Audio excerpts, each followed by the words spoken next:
İlkbahar. Yüzümü bulutlara kaldırıp dua eder gibi mırıldanıyorum.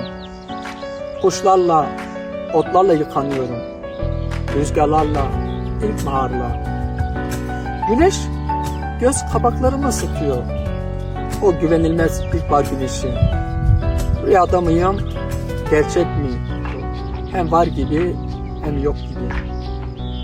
Bir Güney kentinde, bir kıyı kahvesinde, başakların sonsuz salınışı.